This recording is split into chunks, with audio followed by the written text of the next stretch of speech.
You're listening to the Trade Show Insights Podcast, Season 18, Episode 3.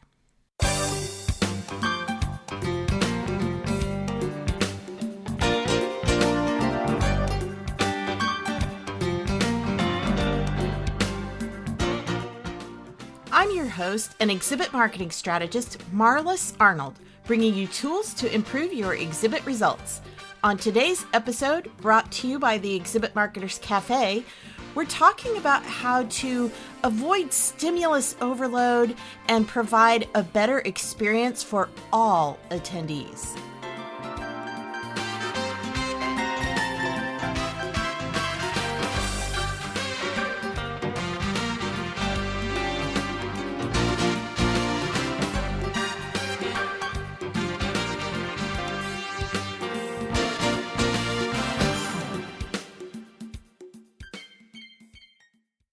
Claire Forestier is a professional event host who prides herself on emceeing in-person, virtual, and hybrid events for her clients with energy, and she knows how to bring the wow factor. She's also an experienced presentation and media trainer following a 20-plus year career as a BBC journalist. She's joining us today from her home studio in Bristol, UK. Welcome to Trade Show Insights, Claire. Thank you so much for having me. I'm really looking forward to it. Well, I'm excited to have this conversation because, neurodiversity and creating a more inclusive experience is definitely a buzzword right now. But I want to really drill down and talk more about ways to be more inclusive and to, really create a better attendee experience. What really inspired me when I saw your video on LinkedIn, you were talking about attendee overload and trying to help attendees, build in more space and breathing room for attendees. And that's one thing I always tell exhibitors is, you've got to remember as these attendees are walking around, they're all on stimulus overload. And so what can we do as either event organizers or exhibitors? What can we do to kind of help, like you said, create some breathing room for these attendees so they don't feel so overstressed? Well, I think for me, I always just look at an experience, and you can have lots of positive experiences, you can have lots of negative experiences in an event, but wouldn't it be better if it was all positive? So you don't want somebody leaving your event going, well, that was great, there was so much content, I learned this stuff, but then I was completely exhausted. And so many people talk about how they go home at the end of an event, and I'm the same, and you are literally useless for the next 2 days. Right. And I think it's because we're overstimulated, and it is easy to fix, but in a world where we're so obsessed by putting more content in and proving the value, and especially now when everybody wants people to come back from virtual and come back in person, that they feel they've got to give you so much, but it's almost, it is too much. It's way too much. So what are some of the things that you suggest to your clients so that they can do to try to trim that down? Well, more breaks, longer breaks, somewhere to go that's nice during the break. Because I think sometimes you're in big trade centers or conference centers, it's not that easy to get outside. And when you go outside, it's just a load of people smoking. So it's not even, oh, great, that's not very green. So even just finding where the nearest green space is and signposting it in the agenda or in the documentation, the paperwork that you give them, just to say, you've got an hour and a half lunch. They can see, I'm going to have half an hour to go and sit in the sunshine, or not in the sunshine if it's raining, but somewhere where that I'm going to see some fresh air or see a nice view, or just get a break from it. And also, I went to an event recently, and they're starting to talk about having essentially quiet rooms, calm places to go, which was set up, I think, for people with neurodiversities, but like all the sort of curb cutting effect ideas, actually things for people that you change for somebody with a disability to make it more inclusive actually makes it better for everybody. Because I wouldn't consider myself neurodiverse, but I would definitely want to go to somewhere like that and just, relax, or just close my eyes for 5 seconds, or put some noise reducing headphones on and just replenish for the afternoon.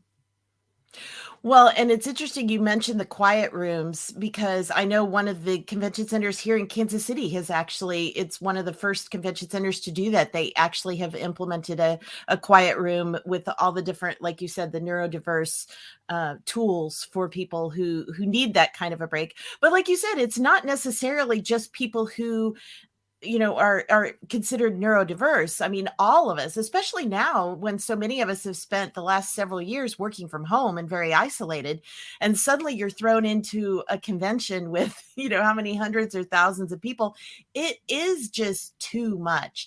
So, do you have some other examples of some things that you've seen, even if they've done it, on right there on the show floor or within the convention center, of some things, some tools that they could use to help with that? Well, I've seen some people, when you give away all the free stuff at trade shows, or a lot of stuff is given away that's free or promotional. I saw someone and they had those fiddle toys. I don't know what they call, but it Oh, was yeah. and like a stress ball and stuff. Mhm. And it was quite interesting because I was watching somebody really, we're on audio now, but they were really, really clenching it, and you're thinking, whoa, what's going on there?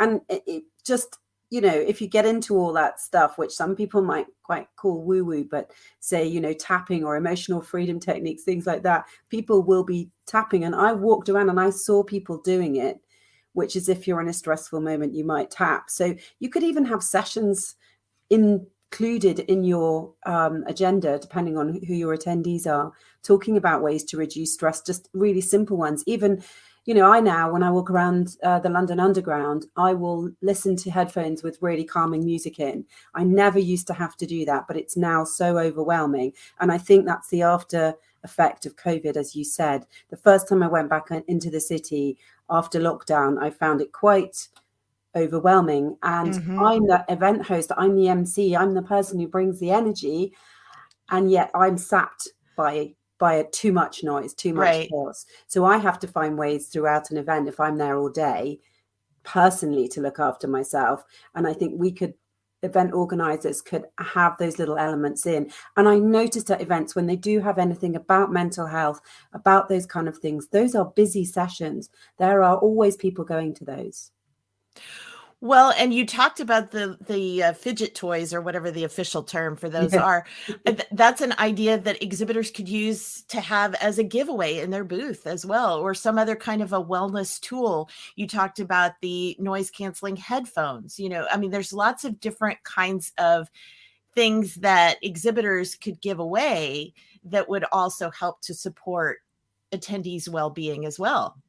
And, I mean, you talked, I think, on a previous podcast with Al Mikuro about being sustainable. That's something that people are going to take home with them. It's not something that's going to end up in the trash. It's going to go home and be True. used. And I think, and it's also that part of being considering people's sensibilities, considering all the different kinds of event attendee, considering people who might need a break. That's much more inclusive. And then you're being inclusive and you're being sustainable, and you're right on the track to doing all the right things to make a great event of the future. Well, and I think too, we talk a lot about the neurodiversity, but it's an important thing to keep in mind for just introverts, Well, because yes, yeah. introverts are definitely, it's draining to be in a crowd for an introvert on any day. So, and I know in one of your videos that I watched, you talked about the 5 coins theory. Can you talk a little bit, explain what that is if people haven't heard of that before? Sure. I mean, I can't claim it's mine. It's Right. Simon Sinek's idea that you all get 5 coins of kind of energy, I suppose, a day, and an extrovert will be able to add to their coins of energy with an interaction. And actually, sometimes with an introvert, they will be losing a coin of energy for every interaction that they have. So you want to be able to replenish that for people. But I think even an extrovert, whilst they kind of get this energy from being around people, they kind of need time to calm down. If you think of the real extroverts in your life, you probably sometimes think, okay, just go into a quiet room for a moment, calm down. You're being almost too much. So I think my sister says to my husband, she just goes up and says, "You've used all your words for today," because he's one of those. And it's a benefit to everyone. And it's just, you calm down and you think, and I think it's also we all digest and learn things totally differently, and an introvert might learn it differently from an extrovert, and also just we all have different learning styles. So if we kind of build that into our event, so that's when the breaks can be good, because sometimes it can be because you need a break, sometimes it could be because that gives you time to talk it over with somebody else, that might be how you learn it, or reread your notes or anything like that. Just giving you a chance to maybe not be stimulated by the event and have, I think somebody called it today that I spoke to, white space, white noise time, which I liked, because and introverts as well are not necessarily going to want to do all the crazy stuff that's in an event that might be added. I notice in virtual events, there's an awful lot of us trying to get people to be really inclusive, not just inclusive, but join in, sorry. So more in participatory. That's, we see, I couldn't think of the word because it's evening time here. And that can be too much for some people. They do want to watch passively. And whilst we want to encourage people to not just have us all staring like zombies at as an audience, there are some people who prefer that.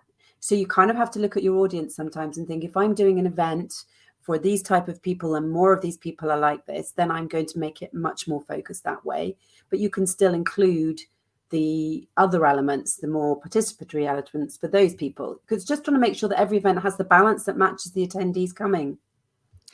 Well, and you're right about even extroverts need a break. Because I consider myself an extroverted person, but my problem is that as the adrenaline like ramps up, I get to a point where I almost get like breathless and sometimes almost feel like, I'm just ready to short circuit or something. So it is true that everybody needs that kind of a break and just like you said, kind of a reset for their brain so that they're not, so they don't feel like they've just maxed out at the event. And I think that too many organizers, like you said, they're trying to do the right thing. They're trying to fill the time because they don't want to have too many gaps where it's too easy for an attendee to just go, oh, well, I don't have anything for an hour and a half, I'm going to go back to my room. But if they can have more of those types of areas built in, then people can still have the breaks and not have to feel like they have to literally escape the conference or escape the show floor. So I think that that's a very good piece of advice. Well, didn't they used to do, is it Google and places, or was it might just be an urban myth, but they would fill their buildings with all the kind of lovely stuff so that they would keep their staff there for as long as possible working. I guess it's that kind of idea. If you make it somewhere we really want to stay, then we'll stay. But, if you're at a big, enormous conference center, I mean, I just think of the Excel in London, but they're all over the world. It's a lot going on there, and it's, even if you want to go back to your hotel, it's a good 25 minutes walk potentially, and you want to sit down and have a break, and there's really only, most of the time the only place to go is like a noisy cafe somewhere where you've got a limited supply of not necessarily great healthy food and coffee, just more stimulants, and it feels like there's no place to go and regenerate, and that's why you're exhausted at the end of it. And if you're going to go to events, you don't want to go home, go back to your office and be too exhausted to work for the next 2 days, because then that's 5 days out of the calendar rather than 3 or whatever. So I think, and that will make me more inclined to go again another year if I thought I was looked after. And that's what attendees should feel, that they're being looked after.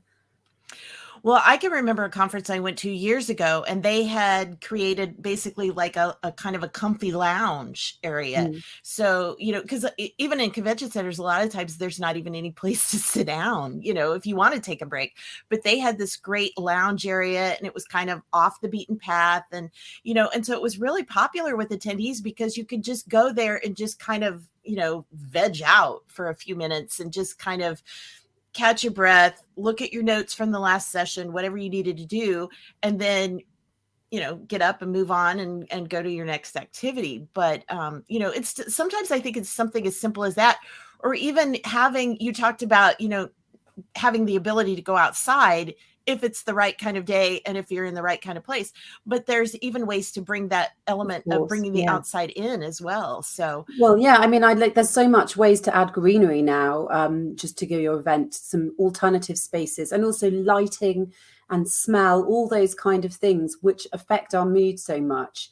just that endless fluorescent light and huge amounts of blue light. We can have areas where that's reduced. We can have sessions at the event which are going to be in smaller rooms where you can have more, I suppose, muted ambient lighting. You don't have to have the extremes that it feels like an event sometimes is. And I think that's little subtleties like that, which I don't think have to cost a fortune, can make a huge difference. And it's everybody's sensory needs that you're considering then. And I think the other thing that can be really straightforward is when you are gathering information on people before they come, ask them about it. Sometimes the form that asks you is just to fill in really basic accessibility needs, but you could get a lot more out of people. And then you could see, okay, nobody's mentioning this. Okay, maybe it's not an issue. And also when you get the feedback from the last year's event, ask the question, did this stuff bother you? And if it did, then for next year. I just think it's sometimes we're not asking those questions, and therefore we don't know that. We are asking the kind of basics, but there's a lot more we could get out of people. And, it helps you just have a load of data about your ideal attendee, which has got to be a good thing, right? That's true. Well, and you might be very surprised when you ask, because like you said, so many organizers are asking about accessibility issues or food allergies or things like that.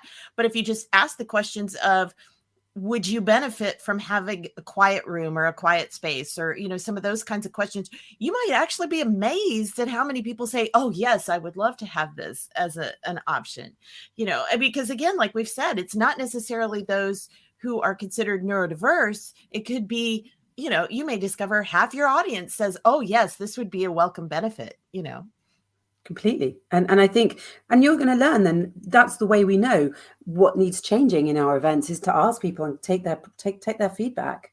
I mean, nobody used to ask you about whether sustainability mattered to you 10 years ago in events, and now they ask you that. So why can't we ask some more questions? I think that's a really great point. I want to shift gears just a little bit here for the last part of our interview and talk about, because you also have brought up a great point in some of your videos about just the overall attendee experience, or what you call AX.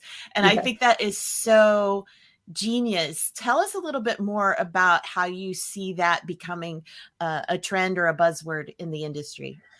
Well, I want to make it a buzzword. That could just be my own little fantasy. I think I'm on board. And I used to host events, and people would talk about customer first in retail, and kind of getting the customer touch points right and all that kind of thing. And it's the same. We have customers in events, although in my mind, as the event host, the MC, I'm just thinking about the attendee.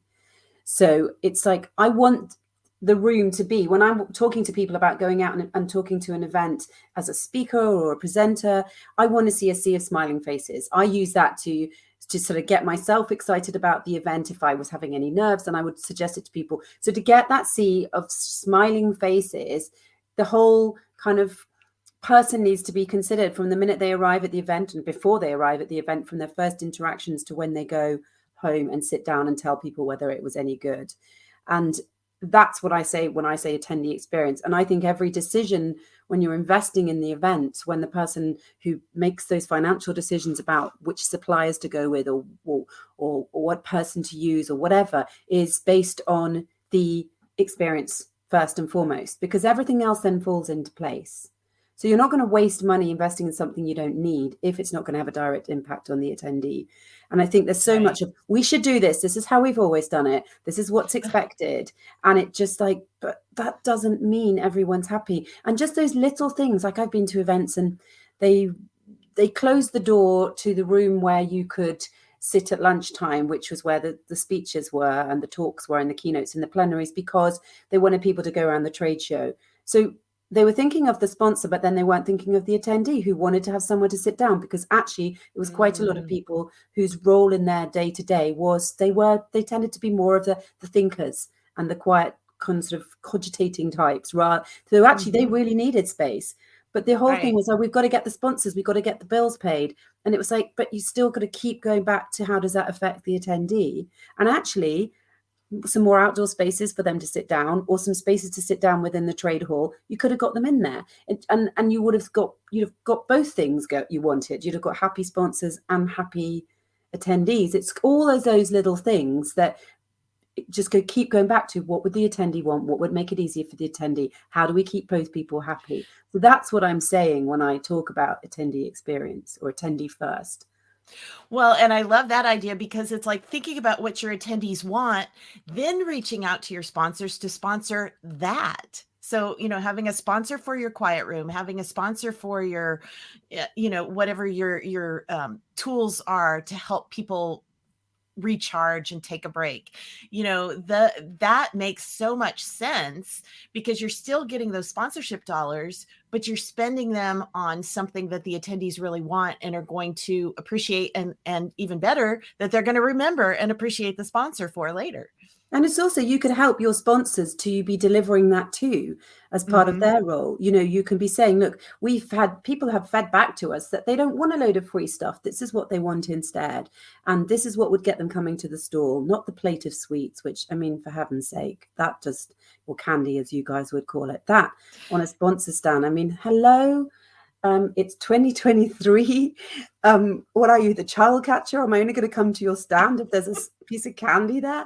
There's so much more that could entice us over, and just locking us in a room with you is not going to make it happen. Yeah, that is not the way to create an attendee-first experience. No. And does the sponsor love it either? I don't think the sponsor loves standing there looking desperate, trying to grab passerby with candy either. It's not intentional. It's not like, what's our ultimate goal, which is that everybody leaves this event going, this was brilliant from everybody's point of view. Right. Well, Claire, any final thoughts? Something that maybe we haven't touched on yet that you think is a really important point? Well, there's so many things. I mean, I know it's the feeling, I guess. I want to talk about, that's what you want. We can only ever make people feel something, really, when we talk to them, when we spend time with them. And I think it's the going back all the time to, how would I feel if this was me, putting ourselves in other people's shoes that are coming to the event in whatever format. And I think as society starts to think about that in everyday life, we're going to have to do it in events. We need to do it sooner, though. We need to be moving quicker than the pace of change is perhaps allowing us. And we need to be stopping that sentence of, well, this is what we've always done. That's my goal. I don't want to ever hear that again. Yeah. I'm right there with you on that. I think that it's high time that we just reinvent things and do things different and think forward instead of how we've always done them. So great points today, Claire. I really appreciate you being here with us on Trade Show Insights. And, it's exciting to see how something so basic as really looking at attendees first can really make over our entire events and our entire industry. So thank you so much for all of your great insights today, Claire. Thank you very much for having me. It's been really good fun. I enjoyed it.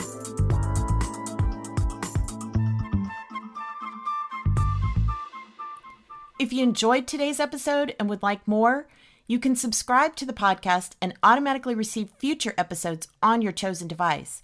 Simply search for Trade Show Insights in Apple, Spotify, Stitcher, or virtually anywhere else that podcasts are found, then click the subscribe button.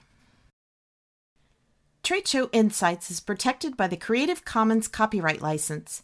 You may feel free to share this recording with colleagues or embed it on your own blog, as long as it's shared in its entirety and is not used for commercial purposes. To learn more, please see the link in the sidebar of the show notes at tradeshowinsights.com.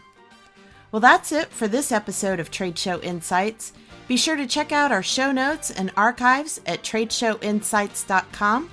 You can also connect with me using the social media links or the contact page on the site. I'm Marlis Arnold. Thanks for listening, and be sure to join us next time for more tools to improve your exhibit results.